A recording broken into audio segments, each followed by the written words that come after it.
শুধুমাত্র বলেছিল যে ছেলে মেয়েদের হাতে খাতা কলম ধরিয়ে দেব। আজ এই অপদার্থ বিধায়ক খাতা কলম তো দূরের কথা, আজ সেই যুব সমাজের হাতে বন্দুক বোমা গুলি ধরিয়ে দিচ্ছে। আমাদের এই বামুনঘাটাতে প্রায় 12 থেকে 14 জন তৃণমূল কংগ্রেসের কর্মী, কারোর হাত ভেঙে দেওয়া হয়েছিল, কারোর পা ভেঙে দেওয়া হয়েছিল, কারোর মাজা ভেঙে দেওয়া হয়েছিল। ভয়ঙ্কর পরিস্থিতি তৈরি করেছিল। একটা সন্ত্রাসবাদী জঙ্গি নেতা আজকের গোটা ভাঙনের মাটিতে এই ধরনের কর্মকাণ্ড করেছে।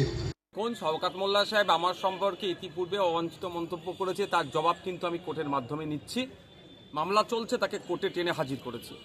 আবারও যদি এই ধরনের কোনো মন্তব্য করে থাকি, আমি ভিডিও আমার কাছে এসে পৌঁছায়নি, আমি দেখব, তাকে আবারও কোর্টে টেনে নিয়ে যাব। ওর অবাঞ্ছিত মন্তব্যের জবাব আমি অবাঞ্ছিত মন্তব্য করে দেব না, আমি আইনের মাধ্যমে এর জবাব দিয়ে চাইবো। এবং যে কথা বলেছে আইনের মাধ্যমে তাকে প্রমাণ করতে হবে, নাহলে তার বিরুদ্ধে মানহানি মামলা আমি করব, এটা বলে রাখছি। এটাকে ছাড়বো না।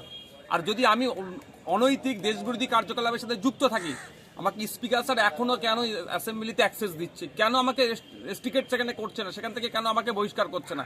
তাহলে কি স্পিকার স্যারের কাজের উপরে সে আগুন তুলে দিচ্ছে শওকত সাহেব?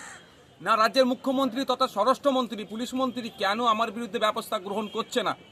তা আমি শুনেছিলাম শওকত সাহেবের সাথে তিনি অভিষেক ব্যানার্জির লবি। তাহলে এই যে মমতা ব্যানার্জি অভিষেক ব্যানার্জি একটা লবি চলছে শুনছি যেটা, তাহলে কি শওকত সাহেব এটা বকলমে প্রমাণ করাতে চাইছেন বা বলতে চাইছেন মুখ্যমন্ত্রী অপদার্থ, অপারক, তিনি দায়িত্বহীন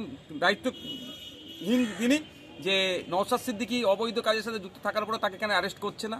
এটা কি শওকত সাহেব বলতে চাইছেন? মাননীয়াও এটা দেখুক, আর আমি আমার মতো আইনি লড়াই করব। শওকত সাহেবকে আইনের মাধ্যমে বুঝে নেব।